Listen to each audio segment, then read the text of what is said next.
Welcome to my introductory video on the reports machine. This is specifically for Key Stage 3 and Key Stage 4 British Curriculum teachers. The reports machine is basically a system which will write your end of year and end of term report comments for you based on student data. This is the first of its kind and I'm quite excited to show you it today. So how it works is we've got James C, he's a boy of course, and he's in Year 7 Maths. Now you can change the class to whatever you like. We also need to set up the levels. In the UK curriculum now, of course, we've got this level system, and typically there's around a range of 4 for each year group. We also need to tell the system what the time period of the report is. I'm going to stick it to term for now. So we've got these topics. So as we go through, let's say James got a 1, a 2, a 4, a 3, and 2. For his separate topic levels from the assessments he's done across all these things. He's got an average level of a 2, and this is what his comment would read like. James has achieved a final level 2 grade in maths lessons this term by completing most of the topic assessments to a good standard. James did particularly well in geometry, where he found a clear strength and worked quickly and carefully through the tasks. James could improve his final grade in future by focusing on algebra topic tasks in particular and improving how he communicates his solutions. James has done well this term and seems to enjoy maths lessons. With a little more effort and focus, I feel James could quickly achieve a higher grade.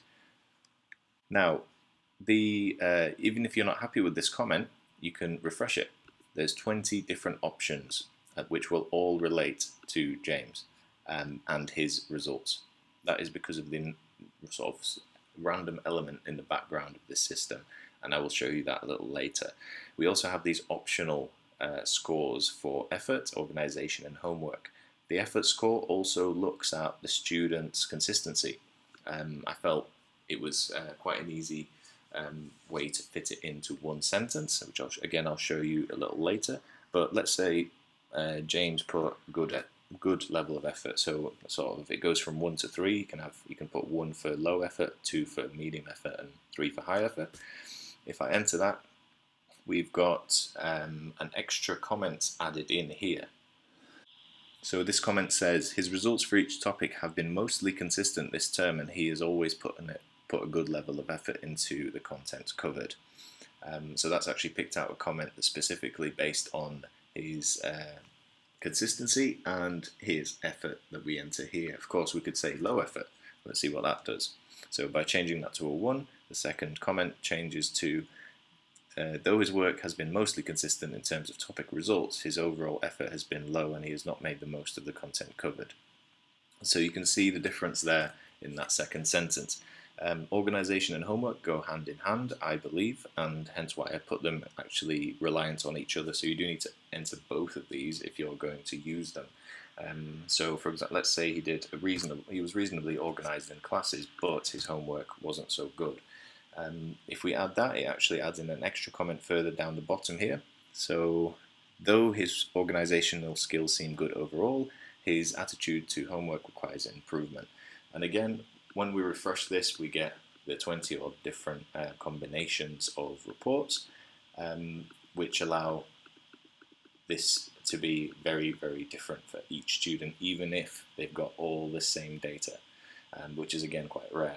Now, you might be wondering, how does it pick the strength and weakness? You may have noticed it mentions, for example, for James did particularly well in geometry. Well, that's because geometry was his highest level, and it mentions he should improve his algebra because algebra was his lowest.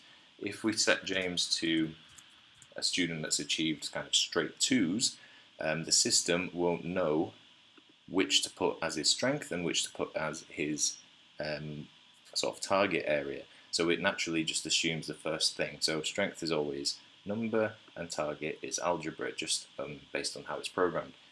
In this scenario though, as a teacher, you would probably want to intervene and adjust how the system works. So for example, maybe I would actually praise James for his work in geometry, even though the levels are the same.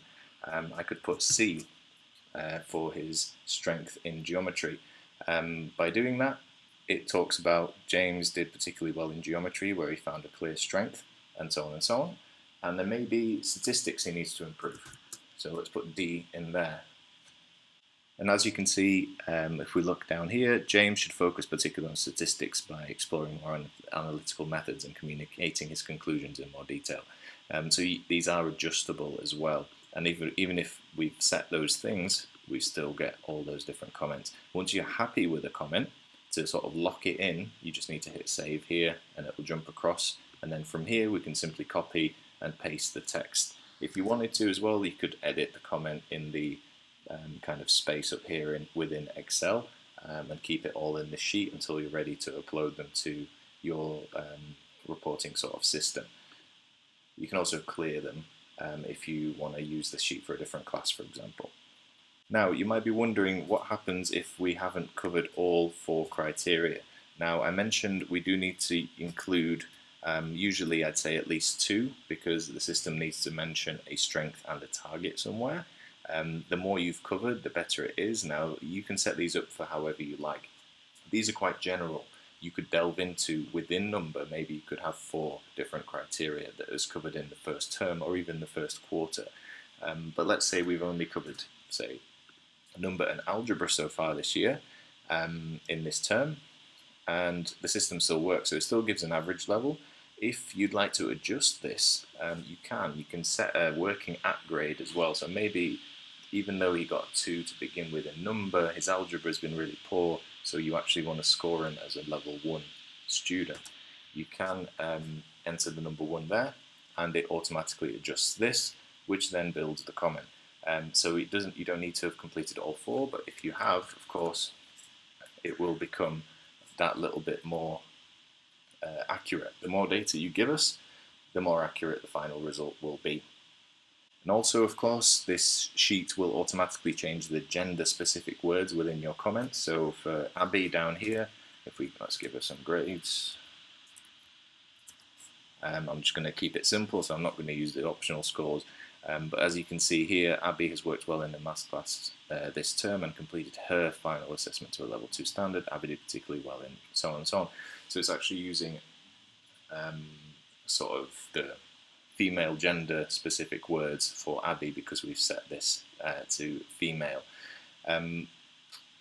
You can do 35 students at a time using this sheet. Of course, it is possible to make more, although I doubt you will have more than 35 students in your class. The idea is that you might want to set this up for individual classes, and then you can tweak their comments and their scores and actually keep this as a sort of progress record over the year. Another thing worth mentioning is the fact that you can change the time period. So maybe this is an end of year report rather than end of term. So up here we can change the word to year, and that will actually change every mention of the time period within the report to year instead of term. So for example, this year in maths class and so on. If we refresh that, James has worked well in maths class this year, and it mentions it in a couple other areas you'll see in the comments I've supplied as an example. So that's a basic rundown of how this system works. If you're interested in how to build the comment bank, I'm going to show you that right now. Now, I'm not a maths teacher, so apologies to any maths teachers out there if these comments don't really make that much sense. I've tried to kind of guess what sort of comments you might want to put, and these might seem very general to you.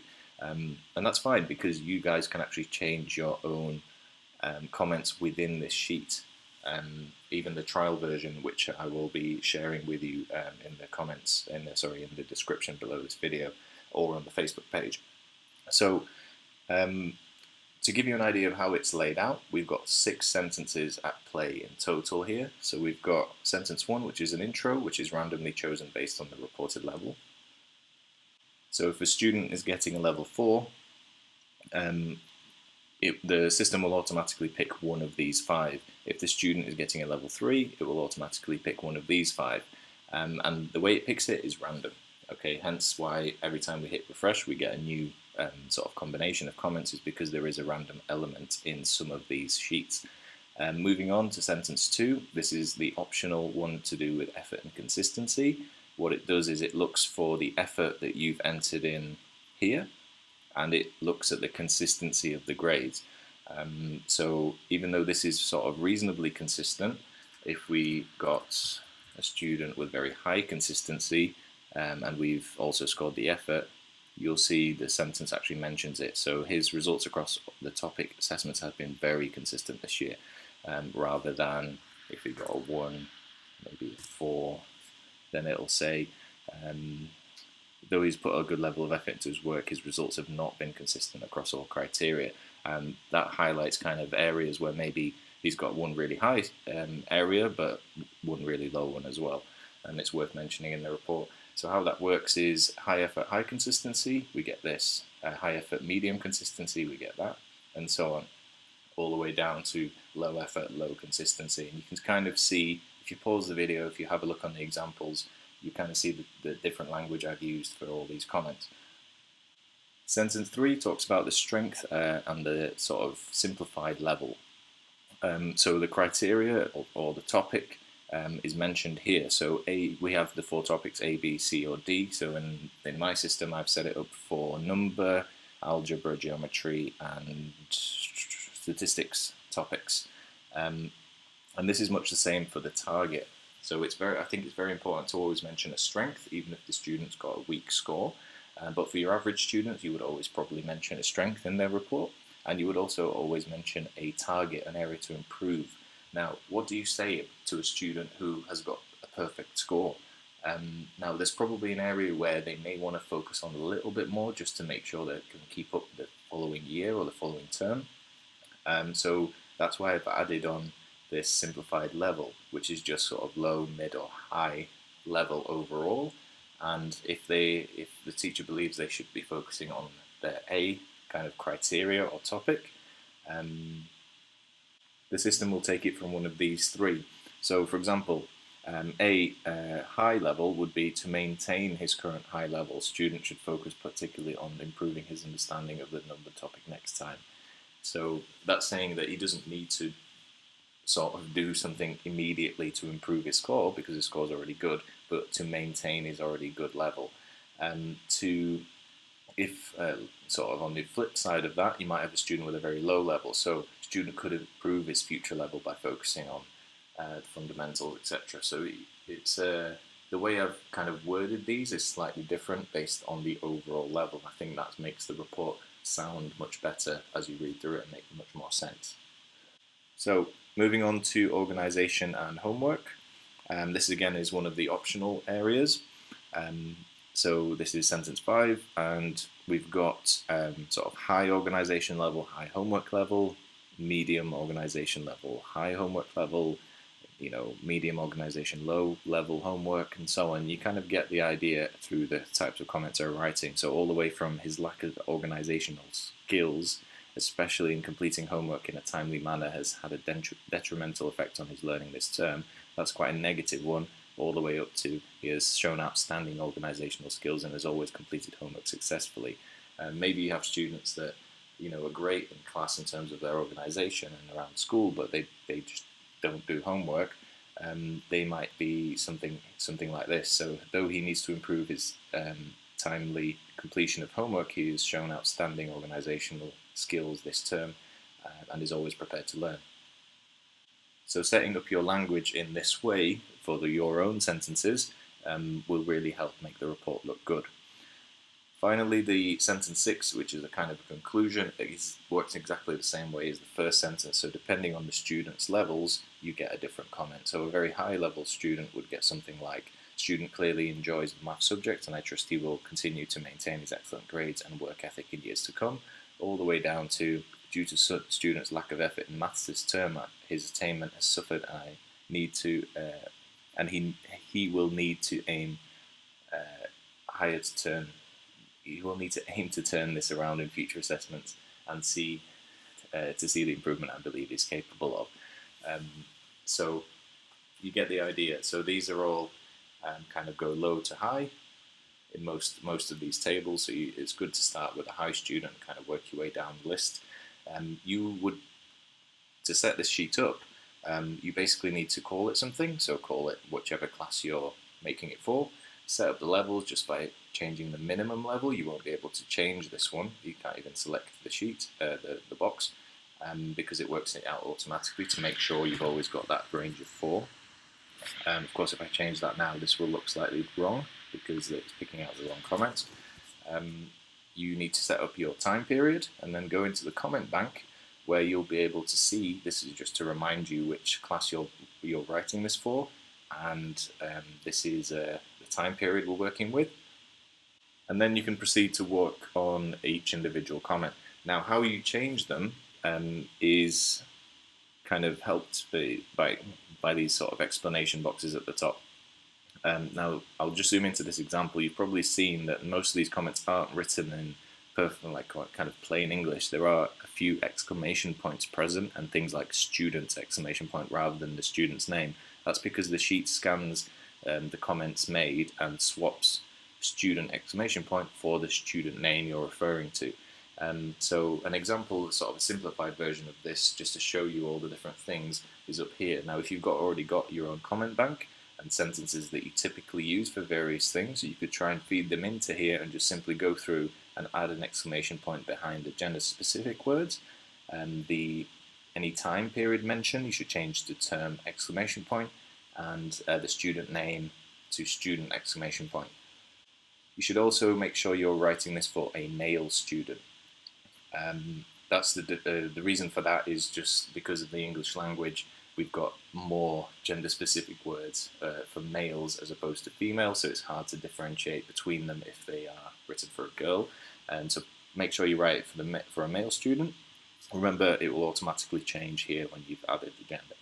So thank you very much for watching. I hope you've enjoyed this sort of short presentation. If you would like to give me any feedback on the system, please comment below or email me. My email addresses are here. Also follow us on Facebook for future updates, and thank you very much, and share this with your colleagues at your school or any other teachers you know if you feel they may benefit. Thank you.